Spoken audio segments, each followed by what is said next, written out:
Thank you, Maurizio, for accepting this task.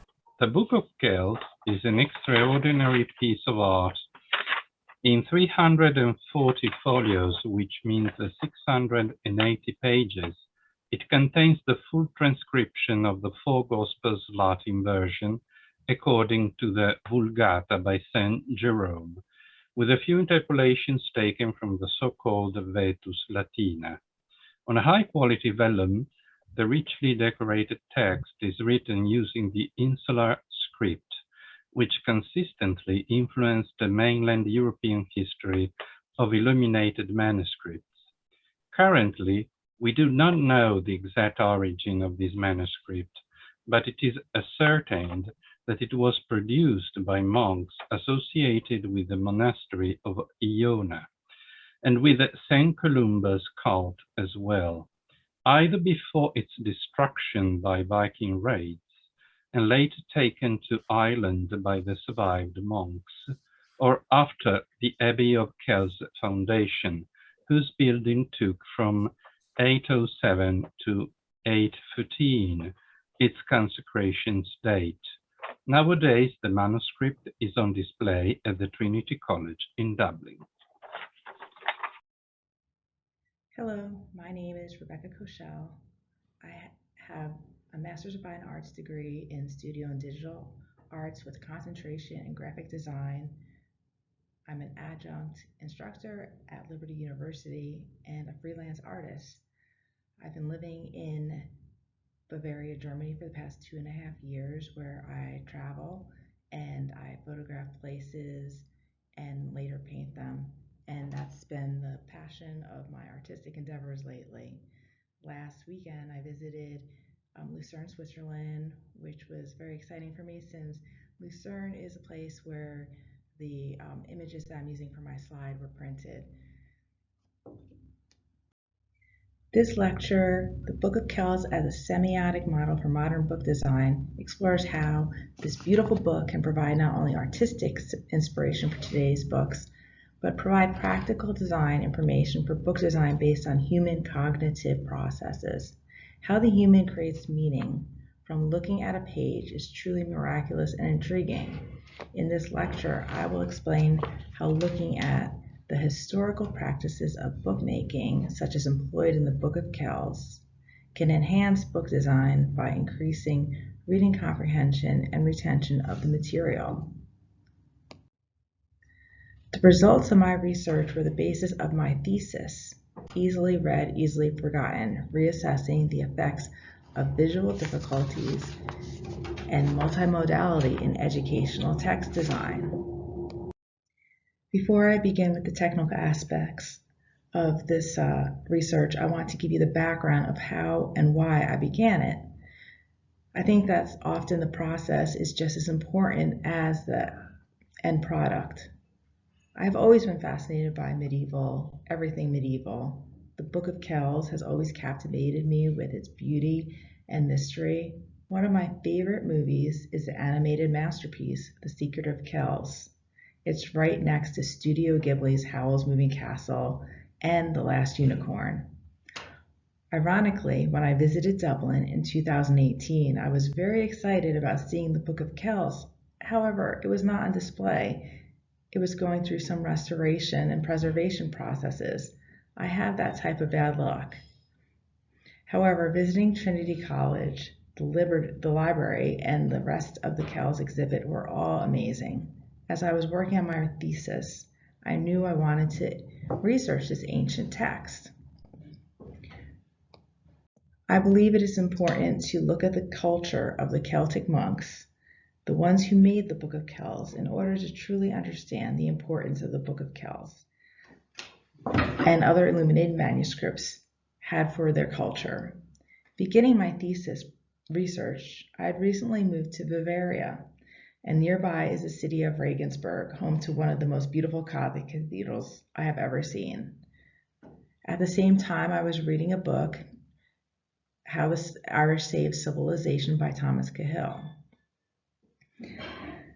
Whoever said that the medieval era was a time of darkness never walked into a Gothic cathedral. Known as the Dawn by residents, St. Peter's Cathedral in Regensburg is absolutely breathtaking. No matter where you are in the city, you can see the spires, and walking into this cathedral is an absolutely gorgeous experience. The Gothic Cathedral is a place of worship. It is a book, an encyclopedia, a communicator of things beyond the physical, and it is among the most beautiful man-made creations on earth. The city of Regensburg is ancient. The Romans made an outpost in the location in 179. The medieval center of the city is a UNESCO World Heritage Site. The Dom is regarded as the main work of Gothic architecture in Bavaria, founded in 1275 and completed in 1634. Adjoining the cloisters are two chapels which predate the cathedral.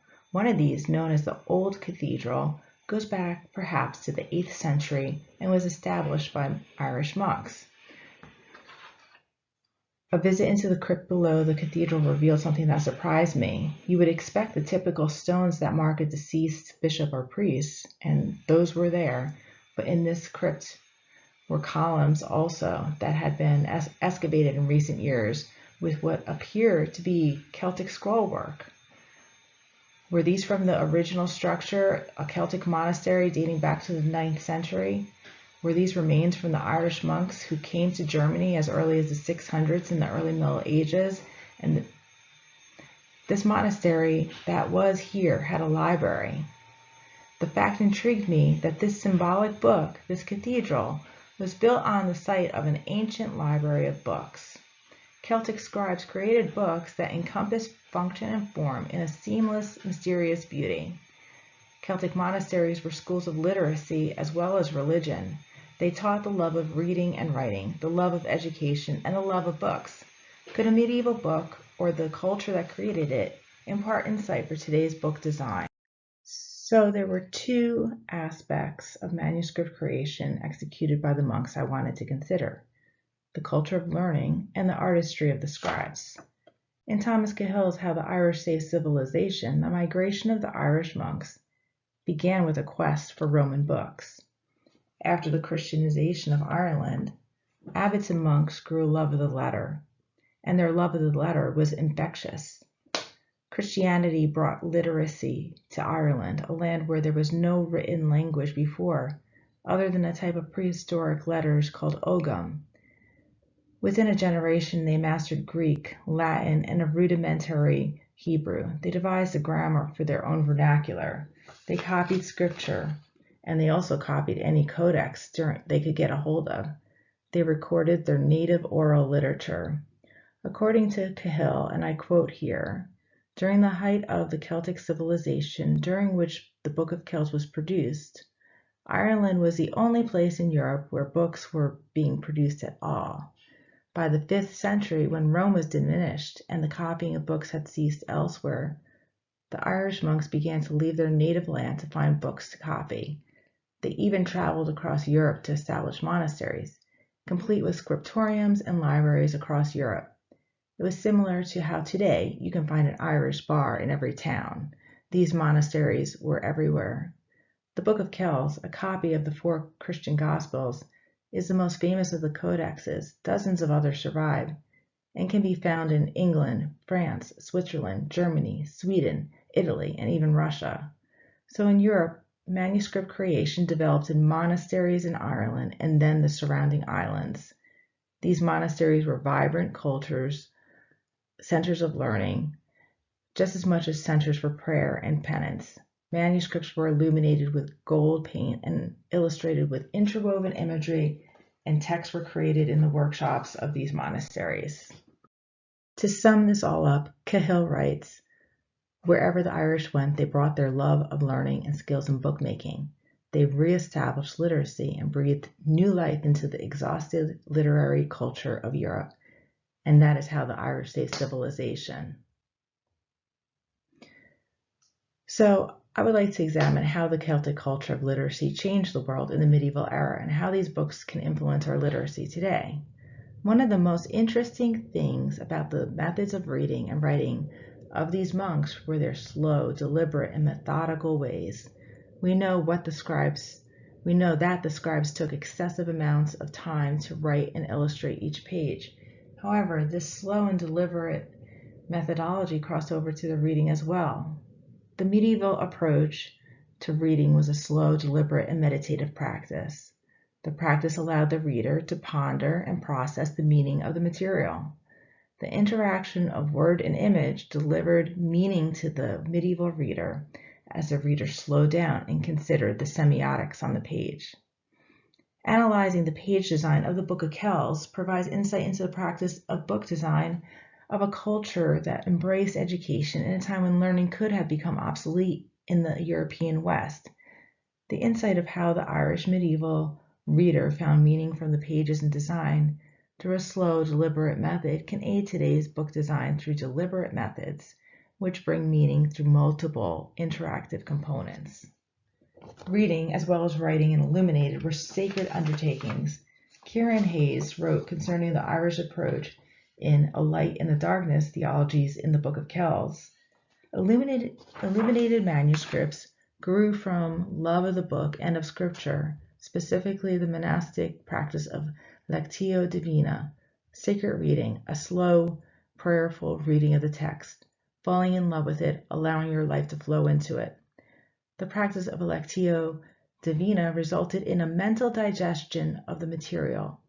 Lectio Divina was commonly depicted in medieval imagery and compared to the cow chewing the cud, to the monk ruminating on the word. If you know anything about cows, they eat their food twice, and the second eating is called the cud, which allows a further digestion of the nutrients.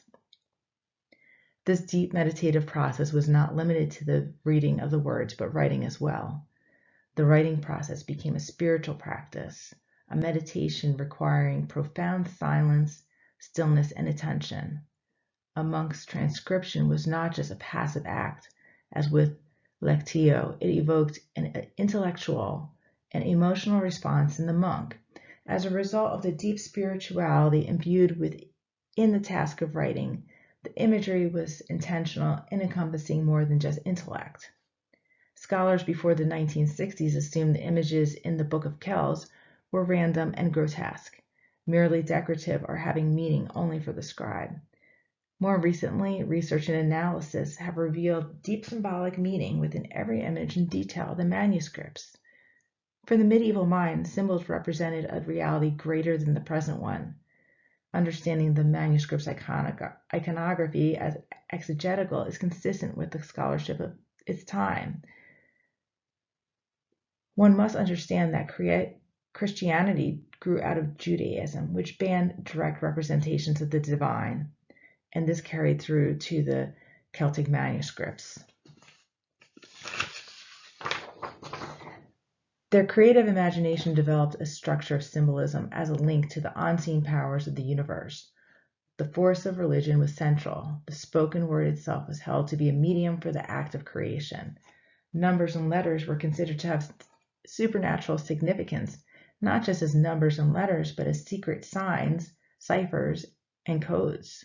The deciphering of these served to open up the mysteries of nature and of the supernatural world. The divine realm became real in human imagination.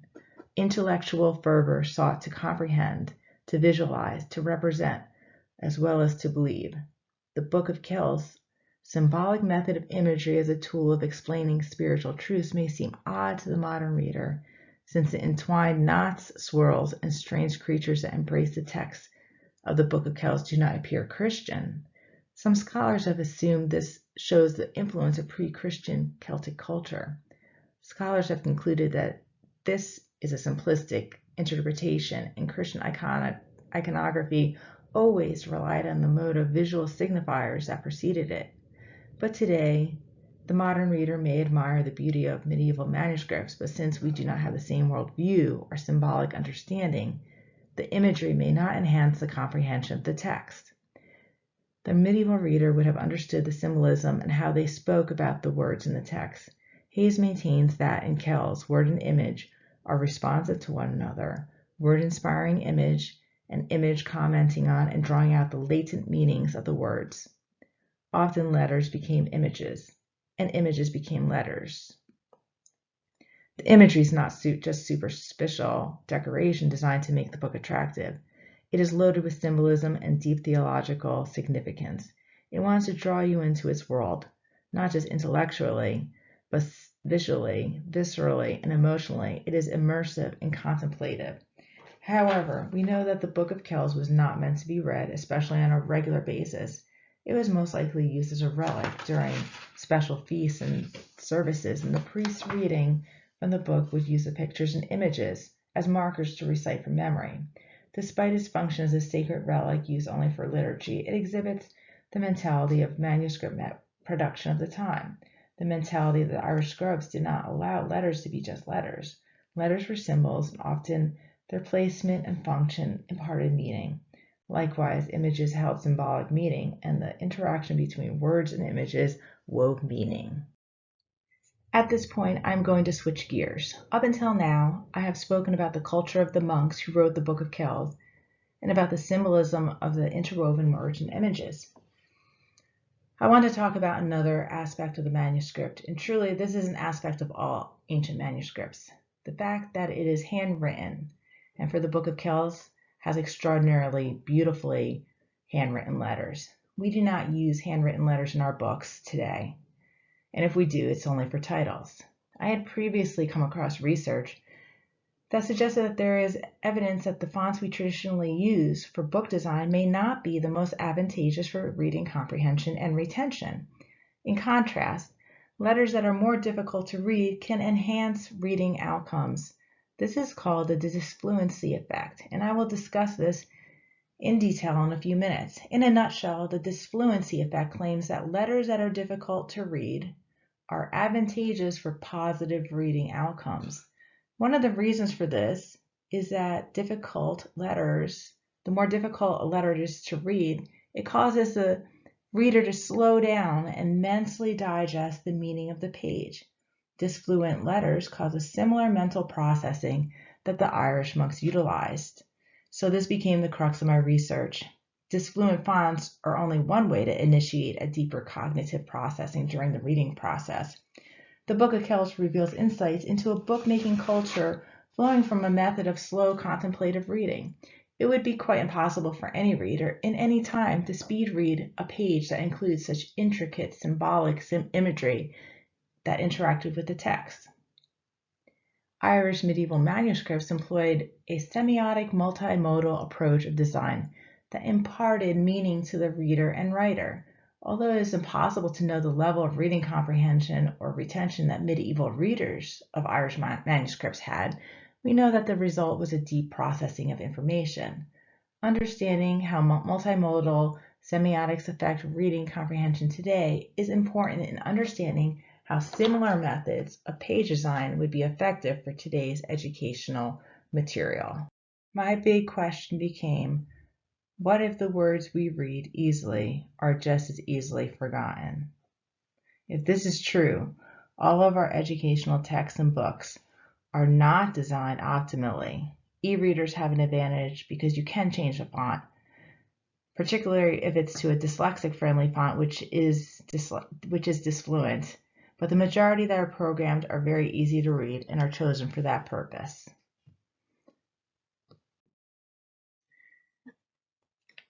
Speed over content in today's society is what's prized. So the fonts that are used allow you to read quickly. They involve modern letters and they're driven by an initiative to sell things. And everyone assumes that the modern type is the best for reading text. Why is that? The traditional wisdom of typography has maintained that the faster the human eye can read a text, the more suited it is for reading materials.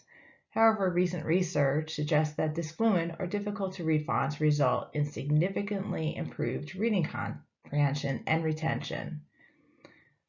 The body of research in my thesis suggests that certain visual disfluencies enhance educational outcomes, improving retention and comprehension by encouraging the reader to mentally process material in a slower and deeper way.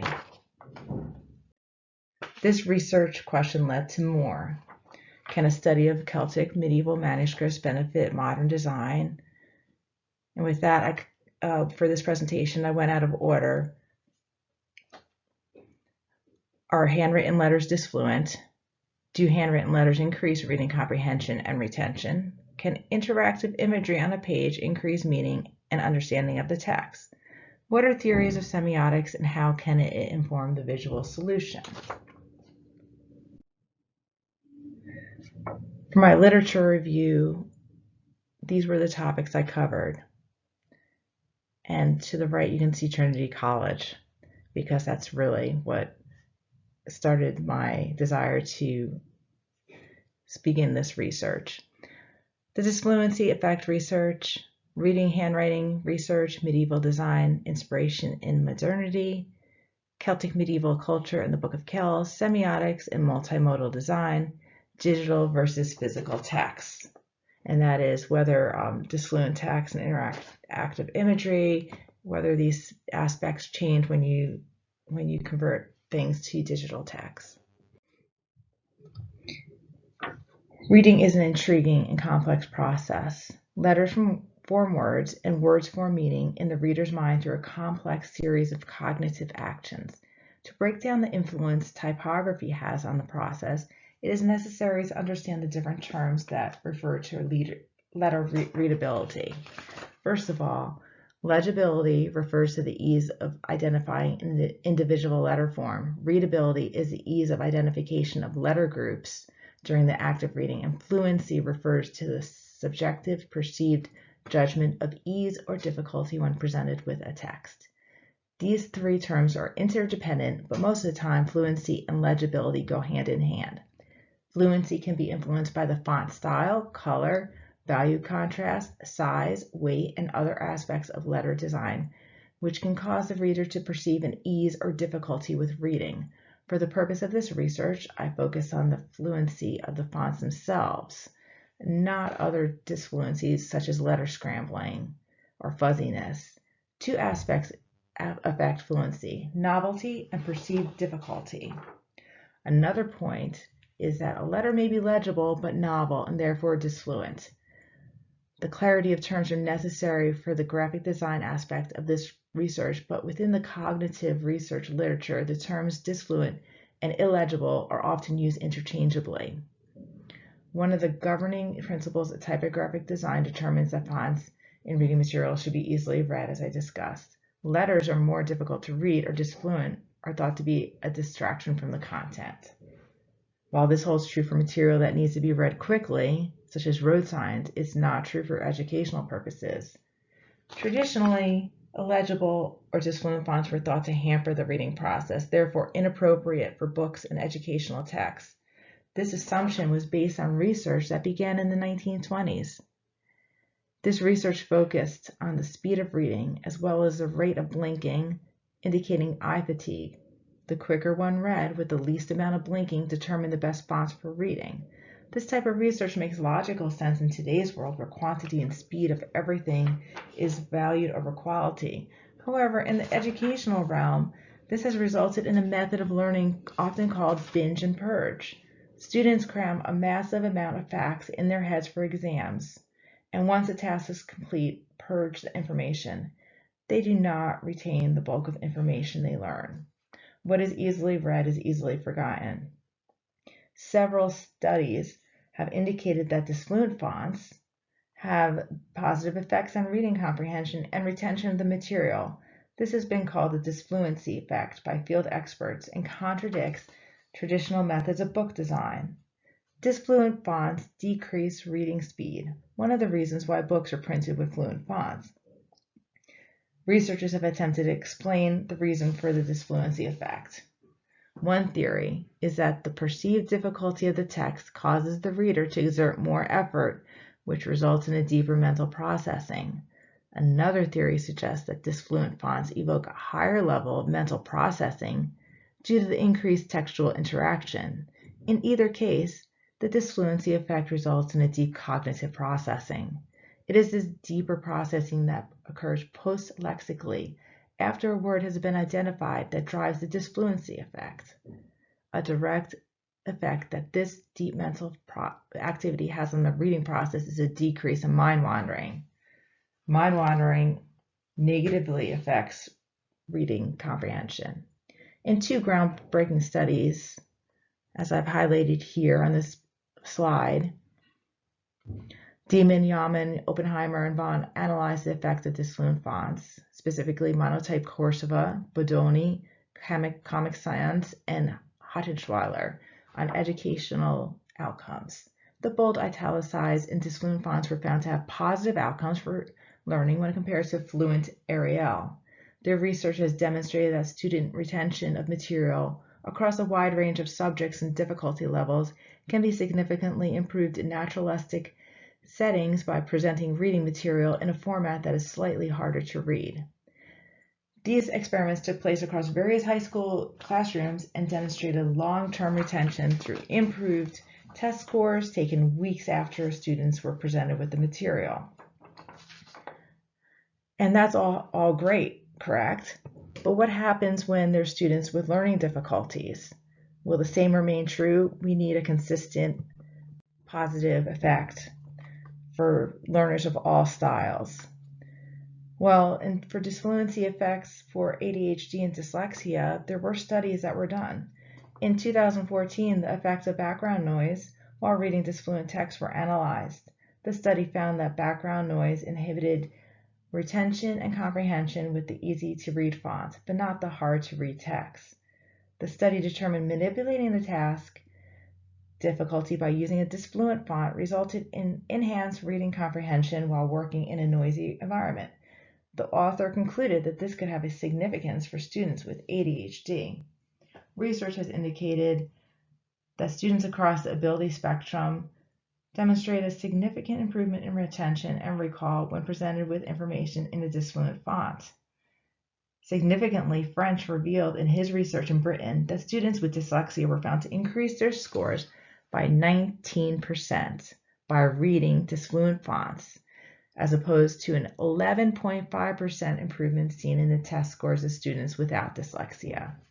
And let's be honest here, 11.5% improvement for students without dyslexia is monumental. 19% for students with dyslexia is even better.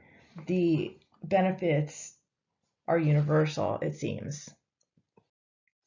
Inspired by the medieval Celtic method of meditative reading, I believe this practice was enhanced by the art and design of their manuscripts, as well as their handwritten uncials.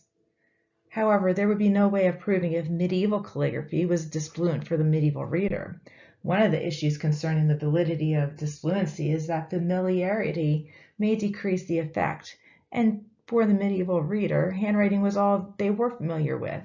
I investigated the cognitive effects of reading handwriting and found that there's evidence reading handwritten letters and fonts that mimic them. They actually activate areas of the brain that modern fonts do not. Another aspect that came to me afterwards was that handwriting may be disfluent by nature and can never become truly familiar. When we talk about disfluency of fonts, the differences between fonts are very, very slight. Typed letters of a given font are always consistently the same. Handwriting never can be. In your handwriting, there are always variations. Can you make every A or every V exactly the same size and shape? Additionally, every person's handwriting is different. For example, the Book of Kells is thought to have had the work of 4 scribes. That means that 4 different fonts or handwritten styles were used, if we put it in today's terms. Truly, can I question the aspect if handwritten letters can ever truly become too familiar and not be novel?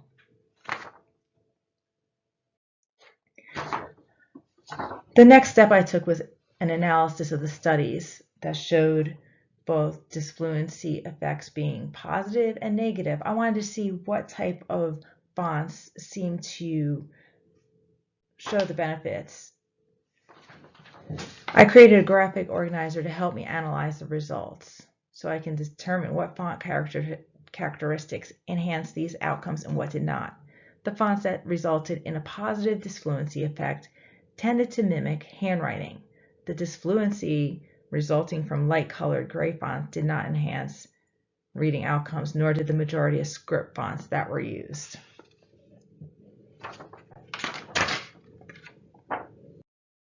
The literature review suggested that fonts that mimic handwriting enhance reading outcomes through increased cognitive activity. This caused me to reflect on the historical aspect of lettering.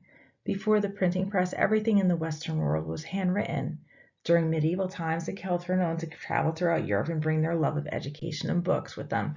I wondered if their method of handwriting and illustrating manuscripts increased and enhanced the reading process of their culture of learning.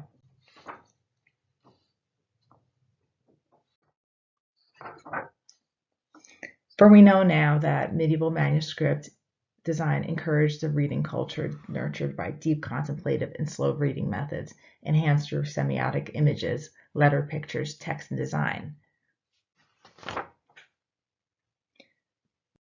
The intertwined images, borders, and fonts in illuminated manuscripts, which communicated symbolic meaning for medieval readers, would not hold the same meaning for modern readers. However, an understanding of the semiotics of page design could help inform a modern interpretation of illuminated manuscripts. Our view of the world, reality, and symbols have been altered greatly since the medieval world. The Enlightenment fragmented our view of faith and reason and philosophically separated the body and soul of humanity. These dictate how we see the world and in turn interpret visual imagery. During the past 100 years, technological advances have further altered our interpretation of the visual.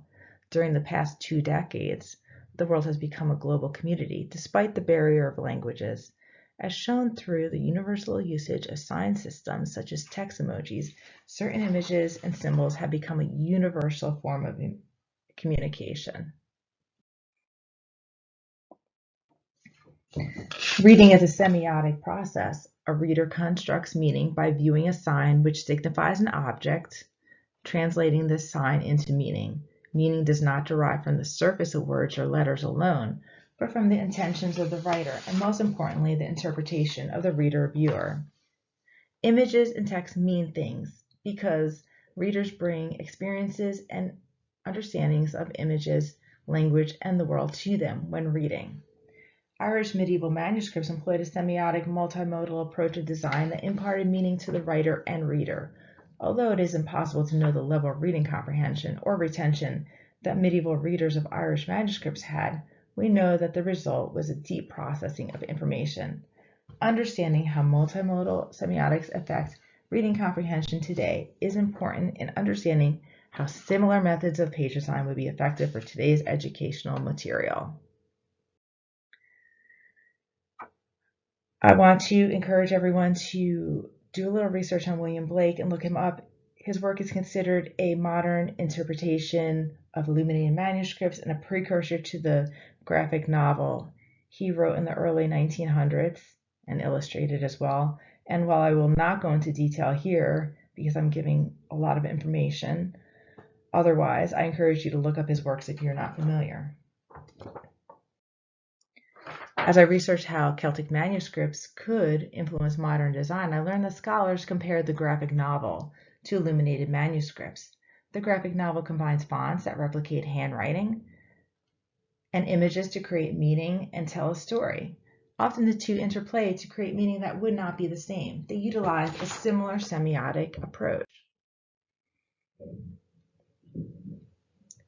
A current trend in educational curriculum is multimodal literacy. At its core, this includes texts, both physical and digital, that include multiple modes of communication. Audio, visual, and video instruction is encouraged in classroom text and instructions.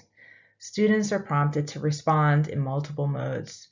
The multimodal classroom needs texts that are designed to enhance comprehension and retention of the material taught.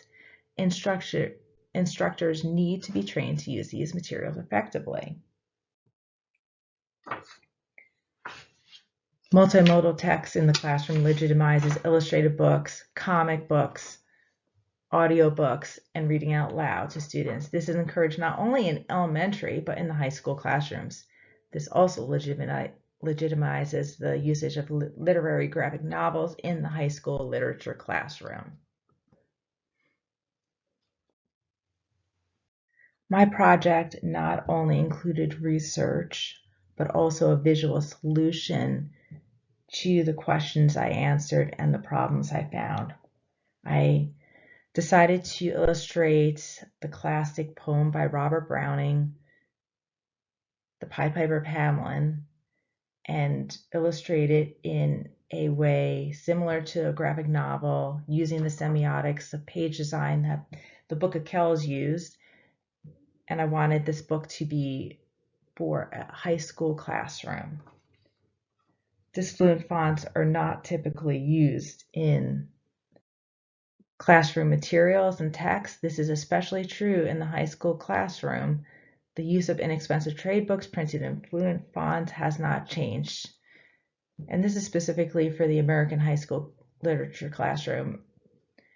While multimodality is encouraged in high school classrooms, the usage of trade books in high school literature classes has not changed. So how the Book of Kells informed my illustrated text.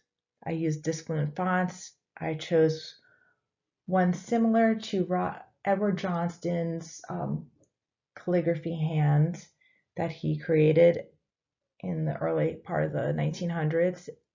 You might be familiar with Edward Johnston because he actually created the font and symbol system that's used in the London Underground system and public transportation system. I also used image and text interacting on a page. Some page examples follow with their explanations. So I created a digital text and a physical text. The digital text included a page that allowed for a creative way for text and image to interact. I used hyperlinks to different aspects that gave background and more meaning to the story, including an audiobook for someone to listen to if they wanted to read along while listening. I gave links to other versions of the story, a history about the medieval rats and about the plague, and the painting of the stained glass window.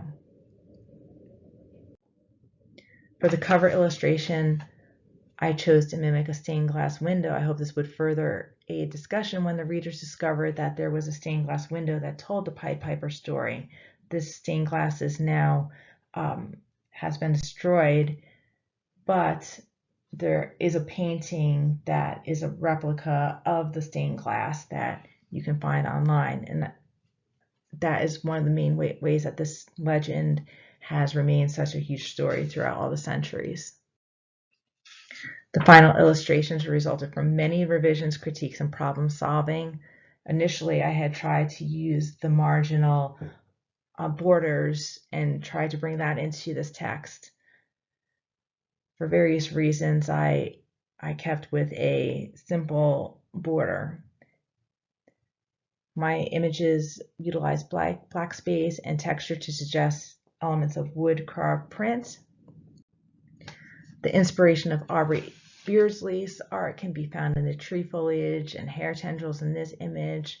He's a huge inspiration for me as a whole, so a lot of times I will go back and be informed by his art. The clothing that the townspeople wore were hued grays. I found that stylistically I wanted some color, yet I didn't want them to be bright. There needed to be a contrast with the Piper's outlandish outfit. So all these things with color and images, everything had meaning to my story. In the poem, the lone rat that was left behind becomes anthropomorphic. And this is truly an aspect you can see in the Book of Kells with the images and the animals in the borders and on the page. They seem to have a lot of personality and they help tell the story. Before this, in the story, in the actual poem by Robert Browning, the rats are merely pests. But at this point in the story, the illustrations help depict how he gave this one rat who survived humanistic personality and abilities.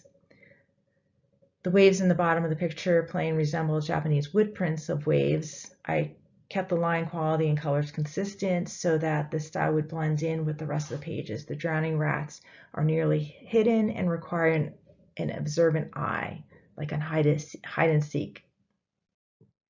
Instead of depicting the council and mayor talking, I drew their motivation from their actions.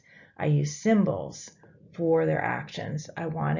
They wanted the money for themselves so they can enjoy life's pleasures, and this was more important to them than keeping their promise of payment to the piper. The scarf and a bit of robe in the top right corner add to the movement and disappearance of the piper and the children who happily follow him. In the book of Kells, movement is a huge part of the imagery, and I wanted to bring that into my illustrations as well. The multimodal page I've discussed already. There were interactive buttons to internet sources. I intentionally put these on a separate page instead of scattered throughout the illustrations because I wanted to encourage a continuous reading of the poem before exploring the background and resources. The back cover has the same stained glass frame as the front. I created a rat figure, which is more ominous than the rats in the interior illustration. Stained glass windows seem to have a darker animals such as dragons and lions. This project has shown one way to visually solve the issue of designing literature texts that enhance educational outcomes through design aspects, with, of course, the inspiration of the Book of Kells. After researching and working through the visual process, I believe that more research in this area would be beneficial. Do handwritten fonts have the same cognitive effect as handwriting does? Do handwritten fonts show a positive disfluency effect because they are disfluent, or because they contain traces of organic movements such as handwriting does? How long does the disfluency effect last when reading a long text? If students know how to write cursive, what are the effects of reading cursive fonts? What other design elements affect reading comprehension? Thank you so much for listening to the seminar. I hope that it provided some inspiration for the potential that illuminated manuscripts, specifically this Book of Kells, has for modern book design. Please email any questions or comments to my email, and you can access my thesis at the link provided. Thank you very much.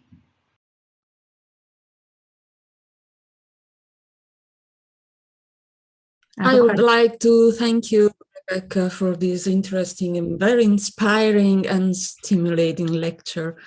As I said before, you are also an artist, so thank you for sharing your work with us. I almost didn't. You showed us the cultural exchanges of the past, spoke about an ancient and forgotten practice of praying the Lectio Divina. You recalled today's difficulties of students in remembering what they read. Personally, I very much appreciated your way of showing us the actuality of the Middle Ages, which is by no means a darker age than the one we are living in. Do you agree? Yes, it's amazing. Without the machines we have, what they accomplished, it's just amazing. I now turn to our audience. If you have any questions to our speaker, please don't be shy.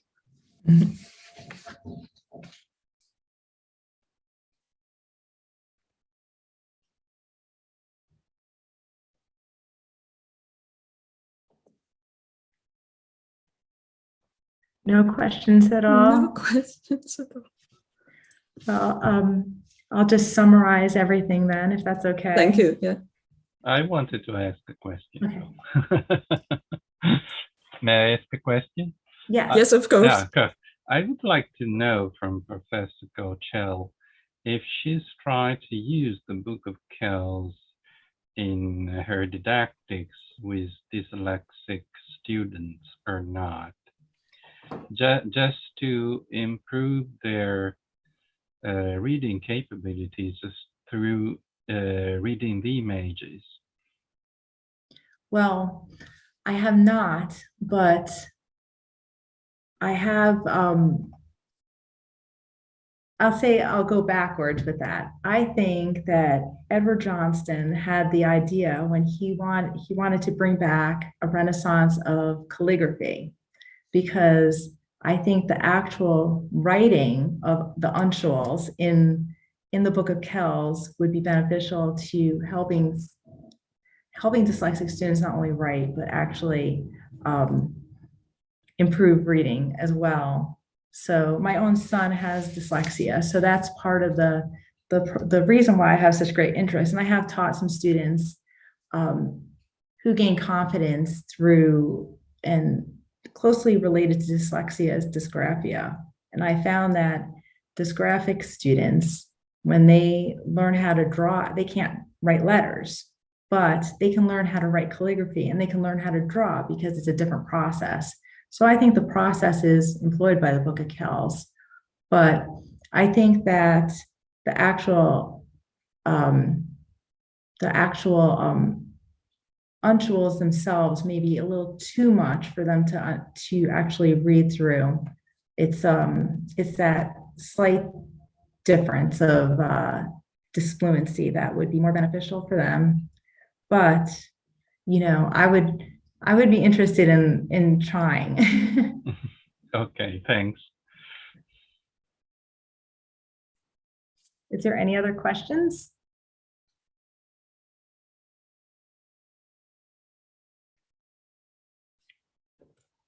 Well, I will just summarize everything then. Just that intentional typographical and multimodal design can enhance comprehension and retention of the content read. Current research suggests that a desirable text DISFLUENCY enhances reading comprehension and retention by enabling a deep cognitive processing. Research concerning the cognitive effects of handwritten letters, which are disfluent for the modern reader, have revealed a deep process that suggests more than just perceived difficulty and novelty. The interaction of multiple modes of communication, including word and image, has been coined multimodal design and has been shown beneficial in educational materials. A study of Irish monastic culture and the Book of Kells reveals a method of design and reading that facilitated a deep meditative process for the medieval reader, enhanced by handwritten letters, interactive imagery, and semiotic page design. The images inform the message of the text in a similar way that modern graphic novels employ text and image to deliver a story. And that concludes my seminar. Unless there's any other questions. Yes, I think, Ilka, would you like to ask something to Rebekah? Yes, can you hear me? Yes. Yes. Perfect. I was just thinking about research on marginal images in medieval manuscript and how they enhance the memory process. And I was wondering if that is something you're interested in as well. Oh, definitely. I think the concept of the marginal images that the Book of Kells utilize could be brought into the modern graphic novel or any illustrated book, and not only for the design itself, but also for the illustrator to actually, the process would be very interesting to see how that would enhance educational processes too. But yes, I love everything to do with the illuminated manuscripts design, and I think we should have more of it in today's society.